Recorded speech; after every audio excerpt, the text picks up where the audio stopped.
Hi, ഞാൻ Sujitha Ratheesh from sujiscooking.com. ഇന്ന് നമുക്ക് നല്ല ഒരു നാടൻ വട്ടയപ്പം ഉണ്ടാക്കുന്നത് എങ്ങനെയെന്ന് നോക്കാം.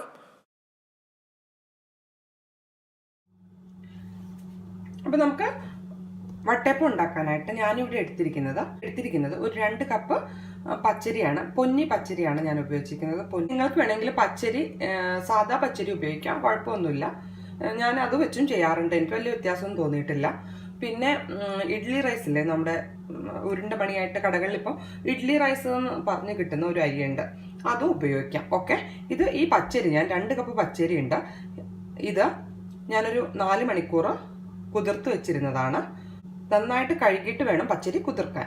അപ്പം ഇനി നമുക്ക് ഈ പച്ചരിയിൽ നിന്ന് കുറച്ച് അരി എടുത്തിട്ട് നന്നായിട്ടൊന്ന് പൊടിച്ചെടുക്കാം. അപ്പം നമുക്കിതൊന്ന് ഒരു 2 ടേബിൾ സ്പൂൺ അരി എടുത്ത് മിക്സിയുടെ ചെറിയ ജാറിലിട്ട് നന്നായിട്ടൊന്ന് പൊടിച്ചെടുക്കാം. ഈ അരി നമ്മൾ പൊടിച്ചെടുക്കുന്നത് എന്തിനാന്ന് വെച്ചാൽ കപ്പി കാച്ചാൻ വേണ്ടിയിട്ടാണ്. നമുക്കിത് ഒരു പുട്ടുപൊടിയുടെ കൺസിസ്റ്റൻസി ഒന്ന് പൊടിച്ചെടുക്കാം, എന്നിട്ട് കപ്പി കാച്ചി വെക്കാം. അപ്പം നമ്മൾ ഈ ബാറ്ററൊക്കെ തയ്യാറാക്കുമ്പോഴേക്കും കപ്പി കാച്ചിയത് നന്നായി തണുത്ത് വന്നിട്ടുണ്ടാവും. അപ്പം നമുക്ക് അപ്പം തന്നെ മാവിൽ ചേർക്കുകയും ചെയ്യാം. അപ്പോൾ ഞാൻ നമ്മുടെ അരി നന്നായിട്ട് പൊടിച്ചെടുത്തിട്ടുണ്ട്. ഇനി ഇതിലേക്ക് നമുക്ക് ആവശ്യത്തിന് വെള്ളം ചേർത്ത് കൊടുക്കാം, എന്നിട്ട് നന്നായിട്ടൊന്ന് കാച്ചിയെടുക്കാം. നമുക്ക് നന്നായിട്ടൊന്ന് കുറുക്കിയെടുക്കാം. അപ്പം ഞാനിതൊന്ന് കപ്പി കാച്ചിയെടുക്കാം. ഒരു കാര്യം ശ്രദ്ധിക്കണം പ്രത്യേകം, ഇത് പെട്ടെന്ന് അടിയിൽ പിടിച്ച് പോട്ടോ. അപ്പോൾ ചെറിയ തീയിൽ നന്നായിട്ട് എപ്പോഴും കണ്ടിന്യൂസ് ആയിട്ട് ഇളക്കിക്കൊണ്ടിരിക്കണം, ഇത് കുറുകി വരുന്നവരെ. അപ്പോൾ നമ്മുടെ കപ്പി നന്നായിട്ട് കുറുകി വന്നു, കണ്ടോ? 5 മിനിറ്റ് പോലും എടുത്തില്ല. അതാണ് ഞാൻ പറഞ്ഞത്, ചെറിയ തീയിൽ പെട്ടെന്ന് ഇളക്കിക്കൊണ്ടേയിരിക്കണം. ഇതിനടുത്തുനിന്ന് എങ്ങോട്ടും പോരുത്, കരിഞ്ഞു പോകും. ഇനിയിപ്പോൾ ഇത് നമുക്ക് കുഴപ്പമില്ല, നമുക്കിത് മാറ്റി വെക്കാം. നമ്മുടെ മാവ് ശരിയായി വരുമ്പോഴേക്കും അരച്ചൊക്കെ എടുക്കുമ്പോഴേക്കും ഇവൻ തണുത്തിട്ടുണ്ടാവും. നേരെ അങ്ങ് ചേർത്ത് കൊടുത്താൽ മതി. നമുക്ക് നമ്മുടെ മാവ് തയ്യാറാക്കാം. ഇനി നമുക്ക് വട്ടയപ്പം ഉണ്ടാക്കാൻ ആവശ്യമായിട്ടുള്ളത് തേങ്ങ ചിരവിയതാണ്. ഇത് ഒരു തേങ്ങ ഫുള്ളുണ്ട്, ഒരു ഇടത്തരം സൈസ് തേങ്ങ ചിരവി എടുത്തിട്ടുള്ളതാണ് ഇത്. ഈ തേങ്ങയുടെ പകുതി എടുത്തിട്ട് നമുക്ക് തേങ്ങാപ്പാൽ പിഴിഞ്ഞെടുക്കണം. ബാക്കി പകുതി അരി അരയ്ക്കുമ്പോൾ അതിൻ്റെ കൂടെ അരച്ചെടുക്കുകയും വേണം. അപ്പോൾ ആദ്യം നമുക്ക് തേങ്ങാപ്പാൽ പിഴിഞ്ഞെടുക്കാം. ഞാനിവിടെ ഒരു മിക്സിയുടെ ജാർ എടുത്തിട്ടുണ്ട്, അതിലേക്ക് നമുക്ക് തേങ്ങ ഇട്ട് കൊടുക്കാം. പകുതി തേങ്ങ മതി കേട്ടോ. ഇത് ഞാൻ ഫ്രിഡ്ജിൽ വെച്ചിരുന്ന തേങ്ങയാണ്. എപ്പോഴും പറയുന്ന പോലെ തന്നെ ഫ്രിഡ്ജിൽ വെച്ച് തേങ്ങ എടുക്കുമ്പോൾ നമ്മൾ പച്ചവെള്ളം ചേർത്ത് അരച്ചാൽ പാല് കിട്ടില്ല. അതുകൊണ്ട് അല്പം ഇളം ചൂടുവെള്ളം വേണം ചേർത്ത് കൊടുക്കാൻ. ഞാനിവിടെ 1 ഗ്ലാസ് ഇളം ചൂടുവെള്ളം ചേർത്തിട്ടാണ് പാല് പിഴിഞ്ഞെടുക്കാൻ പോണത്. തേങ്ങ എപ്പോഴും എടുക്കുമ്പോൾ റൂം ടെമ്പറേച്ചറിലുള്ള തേങ്ങ ആയിരിക്കണം. ഫ്രിഡ്ജിൽ നിന്ന് എടുത്ത് നേരെ അരച്ച് കഴിഞ്ഞാൽ നന്നായിട്ട് അരഞ്ഞും കിട്ടില്ല, തേങ്ങാപ്പാൽ എടുക്കുമ്പോൾ ശരിക്കും പാലും കിട്ടില്ല. അപ്പോൾ നമ്മൾ എപ്പോഴും ഫ്രിഡ്ജിൽ വെച്ച തേങ്ങ അരച്ചെടുക്കുന്ന സമയത്ത് ഇളം ചൂടുവെള്ളം ചേർത്ത് വേണം അരച്ചെടുക്കാൻ. അപ്പോൾ ഞാൻ നമ്മുടെ തേങ്ങ പിഴിഞ്ഞ് പാൽ അരച്ചെടുത്തിട്ടുണ്ട്. ഞാനിവിടെ മിക്സിയുടെ അരയ്ക്കുന്ന ജാറിൽ അരി ഇട്ട് കൊടുത്തിട്ടുണ്ട്. ഇതിലേക്ക് നമുക്ക് തേങ്ങ ചേർത്ത് കൊടുക്കാം. നിങ്ങളുടെ ജാർ ചെറുതാണെങ്കിൽ ബാച്ചായിട്ട് അരച്ചെടുത്താൽ മതി. ഓക്കെ, ഇത് അരയ്ക്കാൻ ആവശ്യമായ വെള്ളം ചേർത്ത് കൊടുക്കണം. ഞാൻ വെള്ളത്തിന് പകരം ചേർക്കുന്നത് 1/2 ഗ്ലാസ് തേങ്ങാവെള്ളമാണ്. തേങ്ങാവെള്ളം ചേർത്ത് കൊടുത്ത അപ്പത്തിനൊരു പ്രത്യേക രുചിയാണ്. അപ്പോൾ നമുക്ക് നന്നായിട്ടൊന്ന് അരച്ചെടുക്കാം. ഞാൻ 1/2 ഗ്ലാസ് തേങ്ങാവെള്ളം ഞാൻ ചേർത്ത് കൊടുത്ത് അരച്ചിരുന്നത്. അപ്പോൾ ആ വെള്ളം സഫിഷ്യൻ്റ് അല്ല, ഞാനൊരു 1/2 ഗ്ലാസ് തേങ്ങാവെള്ളം കൂടി ചേർത്ത് കൊടുക്കുകയാണ്. നമുക്കിതിനി നല്ല ഫൈനായിട്ട് അരച്ചെടുക്കണം. നമ്മുടെ മാവ് ഞാൻ നന്നായിട്ട് അരച്ചെടുത്തിട്ടുണ്ട്. നമ്മുടെ കപ്പി കാച്ചിയത് നല്ല തണുത്തിട്ടുണ്ട്, നന്നായിട്ട് തണുപ്പും. ഞാൻ പറഞ്ഞില്ലേ, ആദ്യമേ ഉണ്ടാക്കി വെച്ചാൽ നമ്മൾ ബാറ്ററൊക്കെ തയ്യാറാക്കി വരുമ്പോഴേക്കും ഇത് തണുത്ത് പാകമാവും. പക്ഷെ ഇത് ചെറുതായിട്ട് കട്ടയല്ലേ, അപ്പം നേരിട്ട് നമ്മൾ ഇത് മാവ് അരച്ചതിലേക്ക് ചേർത്ത് കൊടുക്കരുത്. എത്ര ഇളക്കിയാലും ചിലപ്പം ചെറിയ കട്ടയിരിക്കും. അപ്പം നമുക്ക് ഇതിലേക്ക് തേങ്ങാപ്പാൽ ചേർത്ത് നല്ല ലൂസാക്കി എടുക്കാം. ഇത് നന്നായിട്ടൊന്ന് ഇളക്കി ആദ്യമേ ഒന്ന് ലൂസാക്കിയിട്ട് നമുക്ക് ബാറ്ററിലേക്ക് ചേർത്ത് കൊടുക്കാം കേട്ടോ. ഇനി ഇത് നമുക്ക് നമ്മുടെ മാവിലേക്ക് ചേർത്ത് കൊടുക്കാം. ബാറ്റർ ഞാൻ നന്നായിട്ട് മിക്സാക്കി എടുത്തിട്ടുണ്ട്. ഇനി ഇതിൽ നമുക്ക് ചേർത്ത് കൊടുക്കേണ്ടത് പഞ്ചസാര ഈസ്റ്റുമാണ്. ബാറ്റർ ഒഴിച്ച് വെക്കുമ്പോൾ കുറച്ച് വലിപ്പമുള്ള പാത്രം വേണം, കാരണം ഇത് പൊങ്ങി വരാനുള്ളതാണ്. പൊങ്ങി വന്ന് കഴിയുമ്പോൾ അതും കൂടി അക്കോമഡേറ്റ് ചെയ്യാനുള്ളൊരു സ്പേസ് വേണം. ആ ചെറിയ പാത്രം എടുത്തു കഴിഞ്ഞാൽ മാവ് വെളിയിൽ പോകും. ഇതിലേക്ക് ചേർത്ത് കൊടുക്കേണ്ടത് ഈസ്റ്റാണ്. ഞാനിവിടെ എടുത്തിരിക്കുന്നത് 1/2 ടീസ്പൂൺ ഇൻസ്റ്റൻറ്റ് ഈസ്റ്റാണ്. അതുകൊണ്ട് തന്നെ ഇത് ആദ്യം ഇളം ചൂടുവെള്ളത്തിൽ ഇട്ട് വയ്ക്കൊന്നും വേണ്ട, നമുക്ക് ഡയറക്റ്റ് ബാറ്ററിലേക്ക് ചേർത്ത് കൊടുത്താൽ മതി. പിന്നെ സാധാരണ ഈസ്റ്റ് ചേർക്കുന്നതിൽ ഒരു ബെനിഫിറ്റ് എന്താണെന്ന്, നമ്മുടെ ബാറ്റർ ഒരു 3-4 മണിക്കൂർ കൊണ്ട് നന്നായിട്ട് പൊങ്ങി വരും. സാധാരണ ഈസ്റ്റാണ് ചേർക്കുന്നതെങ്കിൽ ഇതുപോലെ 1/2 ടീസ്പൂൺ ഈസ്റ്റ് എടുക്കുക.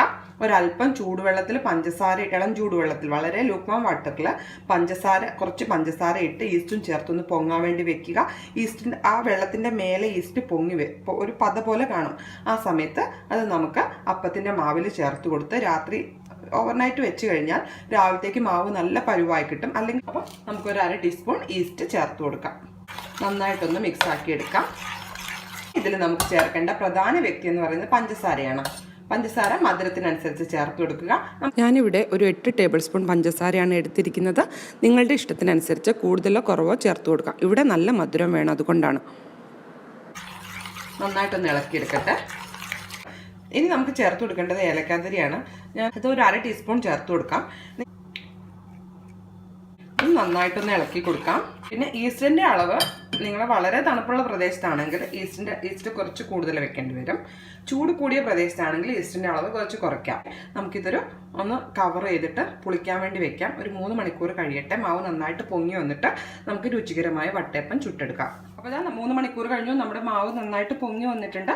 നമുക്ക് നോക്കാം.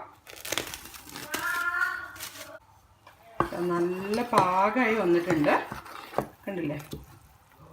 ശരിക്കായിട്ടുണ്ട്. നമുക്കിതിനെ സ്റ്റീം ചെയ്തെടുക്കാം. നന്നായിട്ട് ആവിയിൽ വേവിച്ചെടുക്കണം വട്ടയപ്പം. അതിനായിട്ട് ഞാനൊരു സ്റ്റീമർ അടുപ്പത്ത് വെച്ചിട്ടുണ്ട്. വെള്ളം നന്നായിട്ട് തിളച്ചിട്ടുണ്ട്. നമുക്കിത് ഇനി ആവി കയറ്റിയെടുക്കാം. ആവി വേവിച്ചെടുക്കാനായിട്ട് ഞാനൊരു സ്റ്റീൽ പാത്രമാണ് എടുത്തിട്ടുള്ളത്. ഇത് ഞാൻ വെളിച്ചെണ്ണ ഇട്ടൊന്ന് ചെറുതായിട്ട് ഗ്രീസ് ചെയ്തിട്ടുണ്ട്. അപ്പോൾ പിടിച്ചു പോവില്ല. നമുക്കൊന്ന് ഒരേ ലെവലിൽ തന്നെ വെക്കണം കേട്ടോ. അപ്പോഴേ അപ്പം നമുക്ക് കറക്റ്റ് ഷേപ്പിൽ കിട്ടുള്ളൂ. ഇനി ഇതിലേക്ക് നമുക്ക് മാവ് ഒഴിച്ചു കൊടുക്കാം.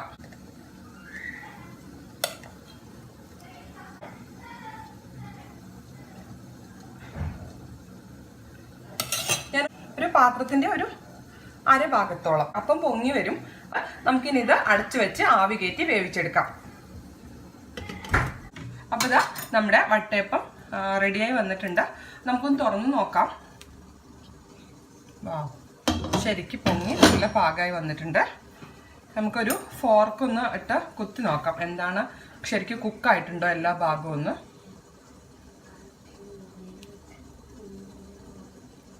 പെർഫെക്റ്റ് ആയിട്ട് കുക്കായിട്ടുണ്ട്. ഒരു കാര്യം പ്രത്യേകം ശ്രദ്ധിക്കണം, ഇത് ഓവർ കുക്കായി പോകരുത്. അങ്ങനെ ആയി കഴിയുമ്പോൾ ഇതിൻ്റെ മേൽഭാഗത്തൊക്കെ വിണ്ട് കയറാൻ തുടങ്ങും. അപ്പോൾ ഇനി നമുക്ക് ഇത് എടുത്തിട്ട് ഒന്ന് തണുക്കാൻ വെക്കാം. തണുത്ത് കഴിഞ്ഞതിന് ശേഷം നമുക്ക് പാത്രത്തിൽ നിന്ന് റിമൂവ് ചെയ്യാം. അപ്പോൾ നമ്മുടെ വട്ടയപ്പം നന്നായിട്ട് തണുത്ത് ഡിമോൾഡ് ചെയ്യാൻ പാകത്തിലായിട്ടുണ്ട്. ചൂടോട് കൂടി ഒരിക്കലും പാത്രത്തിൽ നിന്ന് വേർപ്പെടുത്തിയെടുക്കാൻ നല്ല പെർഫെക്റ്റ് ആയിട്ട് സ്പോഞ്ച് പോലെ വന്നിട്ടുണ്ട്, കണ്ടില്ലേ? അപ്പോൾ നമുക്കിതൊന്ന് പാത്രത്തിൽ നിന്ന് മാറ്റിയെടുക്കാം. അതിനായി സ്പൂണിൻ്റെ അറ്റം കൊണ്ട് ഇതൊന്ന് പതുക്കെ തട്ടി കൊടുക്കാം. അത് പതുക്കെ ഒന്ന് ഇങ്ങനെ പ്രസ് ചെയ്ത് കൊടുത്താൽ മതി. അപ്പം നമുക്ക് നല്ല സോഫ്റ്റായിട്ട് വട്ടയപ്പം കിട്ടിയിട്ടുണ്ട്. കൈകൊണ്ട് തന്നെ പതുക്കെ ഇങ്ങ് എടുക്കാം. കണ്ടാൽ തന്നെ അറിയാം, കണ്ടില്ലേ? നല്ല സ്പോഞ്ചി പോലെ നല്ല സോഫ്റ്റായിട്ട് നമുക്ക് വട്ടയപ്പം കിട്ടിയിട്ടുണ്ട്. ഒട്ടും പൊടിയാതെ നല്ല സൂപ്പർ വട്ടയപ്പം. ഞാൻ ഈ നമ്മുടെ മാവ് കൊണ്ട് 3 വട്ടയപ്പമാണ് ഉണ്ടാക്കിയിട്ടുള്ളത്. 3 വട്ടയപ്പം, അതിൻ്റെ കൂടെ ഇതുപോലത്തെ ഒരു കുഞ്ഞു വട്ടയപ്പമാണ് ഉണ്ടാക്കിയിട്ടുള്ളത്. ഇനി നിങ്ങളുടെ കയ്യിൽ ആവിപാത്രം ഇല്ലെങ്കിൽ ഇഡ്ഡലി പാത്രത്തിൻ്റെ തട്ടിൽ വെച്ചിട്ടും നിങ്ങൾക്ക് വട്ടയപ്പം ചെയ്യാം. ട്രൈ ചെയ്ത് നോക്കുക. എന്തെങ്കിലും സംശയങ്ങളുണ്ടെങ്കിൽ കമൻറ്റിൽ ചോദിച്ചാൽ മതി. അതുപോലെ തന്നെ ഈ വീഡിയോ ഇഷ്ടപ്പെട്ടെങ്കിൽ എൻ്റെ ചാനൽ സബ്സ്ക്രൈബ് ചെയ്യാൻ മറക്കരുത് കേട്ടോ. അപ്പോൾ അടുത്തൊരു റെസിപ്പിയായി കാണുന്നവരേക്കും ബൈ ബൈ.